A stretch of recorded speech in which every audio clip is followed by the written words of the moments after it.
Boa tarde a todos. Estou muito feliz de estar aqui nesse primeiro seminário de Humanidades Digitais. Queria agradecer o convite para participar das discussões e na pessoa justamente daquela que é a principal artífice, né, desse encontro, que é a Maria Clara Paixão de Souza, que se eu pudesse fazer uma adaptação com, enfim, o lema da Biblioteca Brasiliana, eu diria assim: não faço nada sem paixão. Isso é o que define a Maria Clara.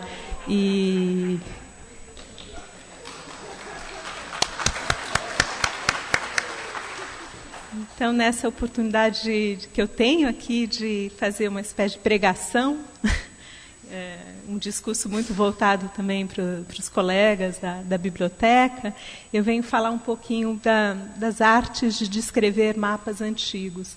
Então, preparei aqui uma fala muito, muito breve, onde eu faço algumas considerações para vocês que são especialistas em humanidades digitais, pode parecer até um pouco ingênua. Depois eu entro um pouco na história da cartografia, uma abordagem basicamente de longa duração e finalmente entro num problema que eu vejo, que eu vislumbro como um dos mais importantes para a gente pensar o uso da cartografia histórica, né, aplicado às pesquisas, né, na área de georreferenciamento. E a minha fala vai muito no sentido daquilo que apontou o Daniel Alves, que é de conciliar as metodologias tradicionais com as metodologias digitais, enfim, e uma necessidade da gente prestar muita atenção nesse momento aí de, se não é uma revolução, mas de grande transformação nos modos, né, de praticar a investigação em nível, digamos, acadêmico, universitário. Então, eu vou ler para, enfim, não me exceder no tempo. Depois, eu acho que se o wireless funcionar, eu vou fazer uma navegação pelo site de cartografia histórica, que foi desenvolvido pela equipe do Laboratório de Estudos de Cartografia Histórica da Cátedra Jaime Cortesão, que é um projeto que vem sendo desenvolvido desde 2005, no âmbito, né, de uma série de parcerias com o Instituto de Estudos Brasileiros, o Centro de Informática de São Carlos, a Cátedra Jaime Cortesão, com apoio também da FAPESP, a nossa instituição de fomento à pesquisa científica no Estado de São Paulo. Então, nas últimas décadas, a revolução cibernética e a difusão das bibliotecas digitais tornaram acessíveis, numa escala jamais imaginada, milhares de obras raras e documentos, textuais, orais, visuais, alterando definitivamente os padrões da investigação especializada. Na era digital, não é mais suficiente ter acesso às obras em formato eletrônico, como demonstra bem esse colóquio. Nosso principal desafio atualmente é construir novas ferramentas de recuperação das informações, adaptando-as os antigos modelos de organização do conhecimento aos novos ambientes virtuais e às sinalizações hipertextuais, de modo a reduzir os graus de entropia próprios da transmissão dos conhecimentos em situação virtual. Esse é um dos pontos que eu queria aprofundar mais adiante.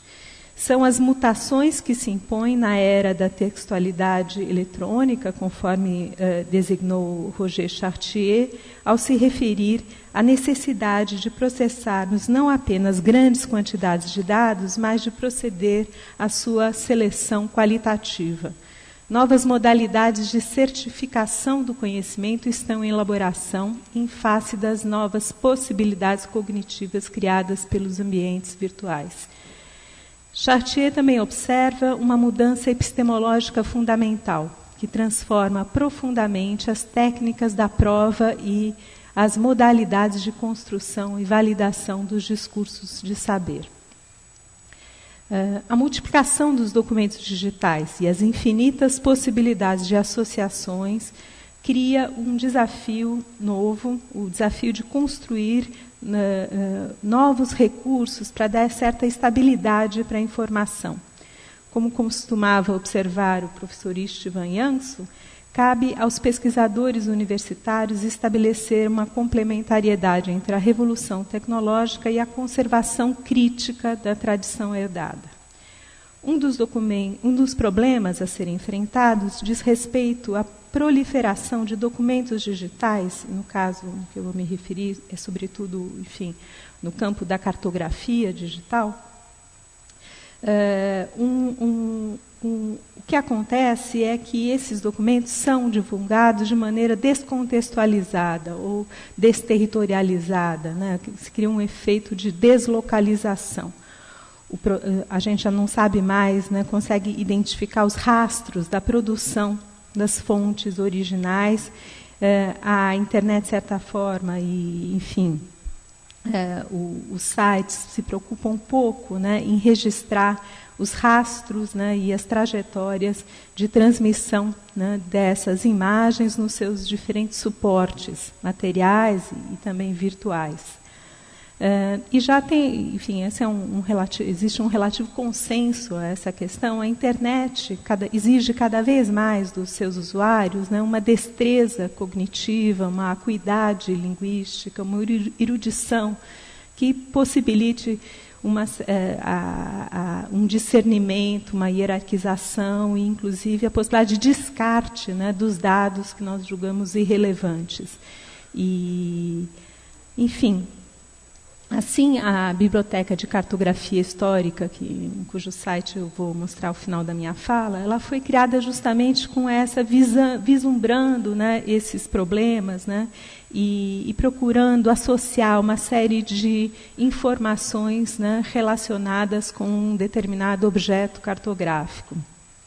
E o site foi inspirado justamente naquilo que a gente chama, né, de vertente historiográfica da Escola de Chicago, fundada por David Woodward e G.B. Harley, onde se valoriza, sobretudo, o processo, né, social de produção, circulação, consumo e apropriação dos mapas. Então, dentro dessa perspectiva, né, os mapas eles têm que ser vistos como objetos, né, multidimensionais, produtos, né, de uma série de relações sociais, institucionais e práticas de autoria que não se resumem a apenas datar um mapa, definir sua autoria, enfim, e descrever a sua linguagem técnica. Enfim, no caso dos estudos, né, hoje em dia, com a disponibilização massiva, né, de mapas em alta resolução, também nós vivemos um momento assim, de grande renovação da história da cartografia. E é realmente aquilo que até bem pouco tempo atrás só os eruditos, os que tinham acesso aos arquivos, às bibliotecas, podiam, né, realizar. Hoje em dia nós podemos fazer uma análise muito, enfim, detalhada, né, e sem a necessidade de nos deslocarmos. No entanto, quando esses objetos digitais são divulgados, né, muitas vezes eles vêm com um metadados muito incipiente, né, e que genera, né, uma série de equívocos importantes, e esse é digamos, um dos motivos da minha fala nessa tarde. Se a gente for fazer uma história, né, do estudo dos mapas, né, quando é que, enfim, quem foram os primeiros a se preocupar em estudar, catalogar os mapas, obviamente nós vamos colocar nesse elenco os colecionadores, os bibliotecários e, sobretudo, os diplomatas. Foi no século XIX que a história da cartografia, né, ganhou, digamos assim, um campo, né, de trabalho autônomo, enfim, justamente na era das sociedades de geografia, a partir da década de 20 do século XIX, que esse tipo de fonte documental começa a ser mais frequentado e estudado. Então, há toda uma erudição, um saber que se consolida ao longo do século XIX, no início do século XX também. E esse saber foi um saber praticado, sobretudo, pelos, eu diria assim, diplomatas, né, e também, talvez, pelos viajantes, cientistas e naturalistas. Né, um saber que pertencia a esses campos, né, o campo da geopolítica e o campo também das ciências naturais. A partir da década de 20 do século XX, até praticamente os anos 70, 80 do século XX, a gente tem um outro olhar, uma outra abordagem da história da cartografia que vai se impondo, que está muito ligada com justamente a história das ciências, a história das técnicas, da evolução, né, dos instrumentos de mensuração. E esse é um momento em que os mapas históricos eles são valorizados, sobretudo, pelos seus autores, né? E então a atribuição de autoria, né, ela praticamente se resume a um indivíduo, enfim, que passa a fazer parte de um panteão, né, de cientistas, matemáticos, astrônomos que foram os pioneiros da cartografia no século XVI e XVII. Essa abordagem, né, hoje em dia, sobretudo a partir dos anos 80, 90, foi duramente criticada pelo seu aspecto, digamos assim, eminentemente positivista, porque é uma abordagem que, na verdade, julgava os mapas em função da sua acurácia, da sua precisão, e sem levar em conta que os mapas antigos eles têm uma linguagem, né, diria assim, técnica, né, que não corresponde, né, aos padrões contemporâneos. E então, muitas vezes, mapas que são muito acurados sobre certos aspectos, né, podem não ser acurados do ponto de vista, né, daquilo que a gente chama de apreensão da realidade física. E, enfim, há uma longa discussão relacionada com isso, quer dizer, a ideia de que prevaleceu, né, uma visão da cartografia muito marcada pelos princípios euclidianos, por uma visão do espaço homogênea, linear, e que a cartografia, digamos, pré-unidade métrica do terreno, enfim, antes do momento aí da cartografia geodésica, ela seguia outras, né, lógicas, né, outras racionalidades. Então, como trabalhar, né, com essa descrição do mundo, do espaço geográfico, que não se enquadra dentro daquilo que é a chamada cultura matemática, né, pós final do século XVIII, e, sobretudo, enfim, uma cultura que vai se impondo ao longo do século XIX e já no século XX também ganha outras marcas, né, com a aerofotometria, enfim, depois com os mapas de satélite. Então, a questão sempre para o historiador é como é que você, né, pode lidar com as informações geográficas numa base, né, do século XVI e fazer uma espécie de projeção, né, num mapa de satélite atual. E o que a gente tem visto por aí são exercícios muito interessantes, o Google Earth e tal, mas o que acontece é que isso cria uma enorme distorção, e uma distorção que eu tenho chamado de anacronismos espaciais, porque partem do princípio, né, de que a gente está, digamos, comparando, né, ordens de, enfim, grandeza que são minimamente semelhantes, quando, na verdade, elas não têm, né, tanta relação assim. Então, a partir dos anos 80, vai prevalecer uma visão da história da cartografia mais, eu diria assim, voltada, né, para as práticas sociais, para as redes de atores inseridos no processo de produção das imagens cartográficas. E, desse ponto de vista, todo aquele panteão de cartógrafos antigos, enfim, começa a ser revisto, né, à luz de uma história, né, mais, eu diria assim, complexa, né, da cartografia. Bom, isso era apenas para situar um pouco os dramas, né, de quem lida com as fontes visuais e fontes cartográficas, e para chegar no problema da catalogação. E no Brasil, né, eu não vou me referir digamos, à experiência estrangeira, vou ficar aqui no Brasil para a gente olhar um pouco para dentro, né, se sedimentou, sim, uma tradição que começa com os diplomatas do Império, Duarte da Ponte Ribeiro, eu poderia citar aqui Nabuco e o próprio Rio Branco, se dedicaram a catalogar mapas também, justamente no momento em que estavam, municiando, né, os pleitos e os litígios territoriais com as demais nações. Então, a questão da cartografia foi muito importante no estabelecimento das fronteiras internacionais do Estado imperial.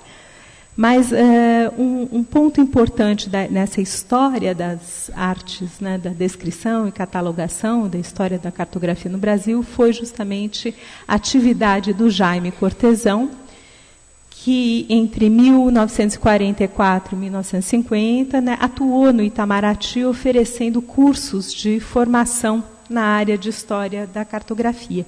E até onde eu sei, é o primeiro curso de história da cartografia, né, documentado, com as apostilas, as aulas, que nós temos notícia, tanto na América, digamos, latina, quanto também ao nível mundial. Esse curso, então, ele formou muita gente, são, na verdade, eu quero lembrar aqui 3 figuras importantes, o almirante Max Justo Guedes, a Isa Donias e a Luísa Fonseca, que deixaram para a história da cartografia, né, catálogos importantíssimos e com, enfim, realmente um saber acumulado de grande importância. Eu não vou aqui adentrar muito, mas eu queria chamar a atenção que quais são os objetivos de uma boa catalogação? Ela tem que atender tanto ao público mais amplo quanto ao hiperespecialista. E a catalogação de um mapa, ela é fundamental porque só ela permite a historicização e ela permite, digamos, também que a gente construa algoritmos de relevância, filtros, né, que nos ajudem a garimpar essas imagens. A gente sabe que as imagens cartográficas, sobretudo aquelas que foram gravadas no século XVI, XVII, XVIII, elas eram feitas em cobre e elas eram continuamente reutilizadas e modificadas, elaboradas. Quer dizer, uma das coisas mais complicadas, né, para quem estabelece a autoria do mapa é descobrir da onde, né, qual é a matriz original. Né? Porque, em princípio, todos os mapas são cópias de outros mapas. Então, praticamente, né, depende muito, obviamente, né, se é um mapa em escala, enfim, topográfica, corográfica, ou se é um mapa mundi, mas, basicamente, né, existe uma espécie de preeminência, né, dessa visualidade que se estabelece no tempo, né? Então, uma das questões importantes para o historiador é rastrear essa trajetória, essa biografia social, né, dos mapas, e só fazendo isso a gente pode pensar numa cartografia retrospectiva, numa cartografia temática, enfim. É só depois de, enfim, fazer esse exercício de crítica, né, interna, ou seja, de entender por que, quando e como o mapa foi feito, que a gente pode evitar o que eu chamo de anacronismos espaciais. Então, a deep catalogation, né, vem desaparecendo, que eu tenho notado nos sites, inclusive de importantes bibliotecas nacionais, é que as catalogações são cada vez mais ligeiras, né, e servem apenas para cumprir os principais campos da ficha de metadados e não oferecem, né, uma visão realmente, né, situada desses objetos digitais. E isso acaba, enfim, sendo ruim porque acaba consagrando, monumentalizando, né, essas imagens, e quando, na verdade, né, elas, enfim, carregam em si toda uma história enfim, e merecem ser, digamos, analisadas, né, em função dessa, enfim, dessas temporalidades, dessas múltiplas temporalidades de confecção da imagem. Enfim, é preciso construir um corpo mínimo de informações controladas nas diversas formas e contingências de uso e apropriação da imagem. Então, uma das coisas que, não sei se eu vou conseguir mostrar, é que a gente se preocupou no site mapashistóricos.usp.br, é justamente mostrar como é que a mesma imagem cartográfica aparece em outros registros, livros, enfim, outras, um processo praticamente de transformação, de transfiguração, né, de uma imagem, né, em outras imagens, como é que uma imagem alimentou, né, uma cadeia, né, de transmissão dessa cultura visual. Bom, aqui, então, nesse sentido, né, qual que é a finalidade da nossa biblioteca digital de cartografia? É justamente inscrever os mapas nos seus contextos culturais mais amplos, né, e inseri-los em processos historicamente situados. Quer dizer, o mapa é sempre pensado como um componente da vida social, né, e cabe ao historiador justamente reconstituir os níveis de interação social que podem conferir significado ao mapa. Então, a questão da apropriação, do consumo das imagens cartográficas foi também um dos elementos que norteou, né, isso que a gente também chama de uma base de dados relacional. Desde, por exemplo, a sua produção até a sua difusão nos livros didáticos, por exemplo. Como é que um mapa, né, enfim, importante, um mapa do Ortelius, vai ser depois trabalhado num livro didático? Que tipo de abordagem, né, esse mapa vai sofrer e o quanto, na verdade, ele vai servir realmente para oferecer uma informação de natureza histórico-geográfica. Isso realmente é um desafio ainda. Os historiadores usam pouco mapas nos livros didáticos, né? Ou quando usam apenas como uma ilustração, como, digamos, de uma forma quase que ornamental, né? E não analisam esses documentos, né, na sua, enfim, multiplicidade aí de significados. Na nossa base, então, vou ver se eu consigo voltar aqui.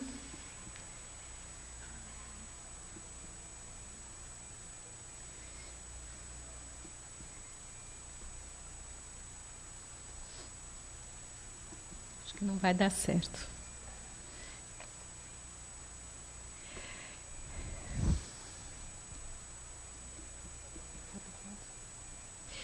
Então, eu vou aqui indicar o site, chama Cartografia Histórica USP.br ou Mapas Históricos USP.br. Nesse site, atualmente, a gente tem cerca de 70 mapas impressos do período do século XVI ao século XIX, onde a gente faz uma biografia dos autores, dos diversos autores de cada mapa. Cada mapa é acompanhado de uma cartobibliografia que oferece informações sobre textos, artigos, sobre o objeto cartográfico que está sendo mostrado.